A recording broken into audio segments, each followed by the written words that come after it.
Bonjour à tous, c'est Alex de la boutique VapoShop. On se retrouve aujourd'hui pour une nouvelle vidéo. Et aujourd'hui, on va pas parler matériel, mais on va parler de l'histoire de la cigarette électronique et plus particulièrement de son invention. Et on va voir que c'est peut-être pas si récent que ça. On voit ça tout de suite en détail dans cette nouvelle vidéo. Juste avant, n'hésitez pas, abonnez-vous à la chaîne si ce n'est pas encore fait pour recevoir toutes les prochaines vidéos. Allez, suivez-moi, on se retrouve dans la boutique.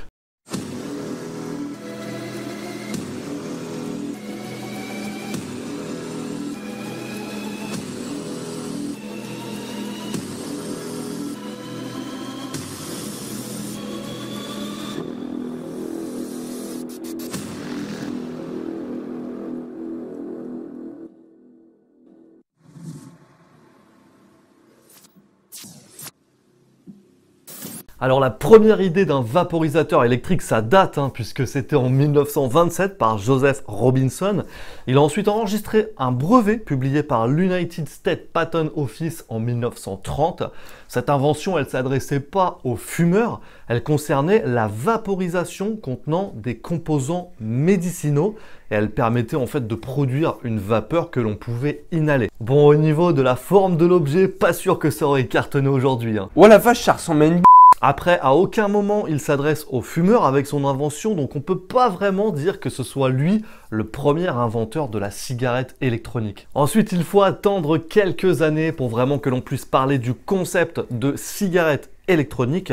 Il a été élaboré par Herbert A. Gilbert, c'est lui, en 1963. Et en 1965, il va déposer le brevet pour sa cigarette sans fumée et sans tabac, qui s'annonce comme une alternative à la cigarette traditionnelle. C'est un produit plus sain et moins dangereux selon lui. Son invention se rapproche assez de ce qu'on connaît à l'heure actuelle, mais malheureusement, malgré les différentes sociétés intéressées par sa cigarette, son invention n'a jamais été commercialisée car il a été dans l'incapacité de réaliser un prototype digne de ce nom.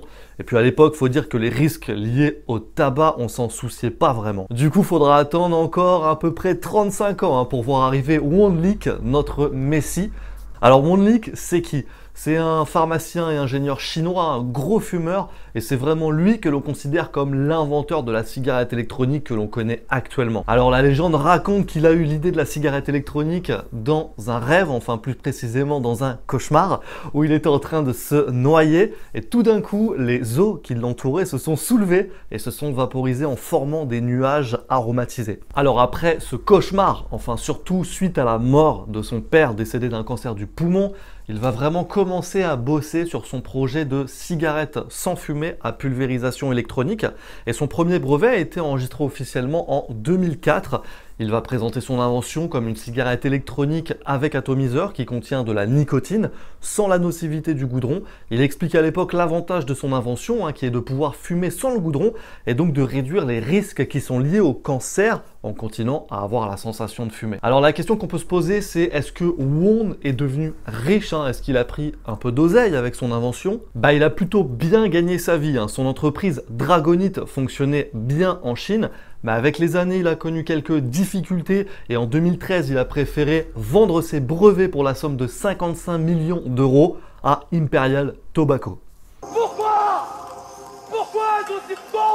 Alors bon, c'est pas très cool tout ça. Alors c'est vrai que la communauté l'a plutôt mal vécu à l'époque, mais bref, comme il détenait qu'une très faible partie du capital, difficile à dire s'il a vraiment fait fortune. Aujourd'hui d'ailleurs, lui-même se considère comme faire partie de la classe moyenne chinoise.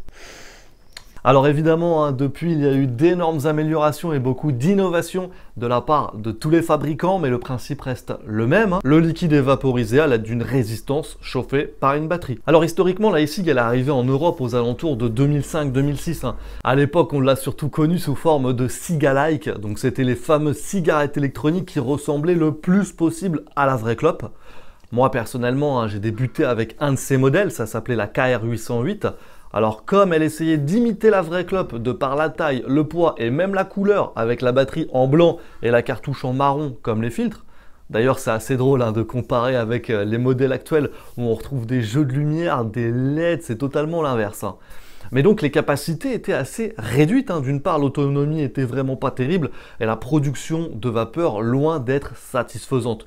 Du coup, il y a pas mal de personnes qui ont essayé de débuter avec ces modèles et pour qui ça n'a évidemment pas marché, hein, puisque les sensations n'étaient pas au rendez-vous.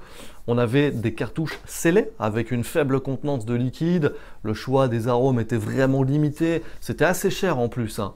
Alors oui, c'est vrai qu'il fallait être très motivé à l'époque pour que ça fonctionne. D'ailleurs, ceux qui commencent aujourd'hui, je vous envie, hein, parce qu'avec tout le matos qu'il y a à disposition, vous n'avez vraiment plus d'excuses. Alors les fabricants ont donc fait très vite évoluer les choses, hein, puisque quelques années plus tard, aux alentours de 2009, on a vu les Ego et les Clairo qui ont débarqué. C'est la deuxième génération de cigarettes électroniques.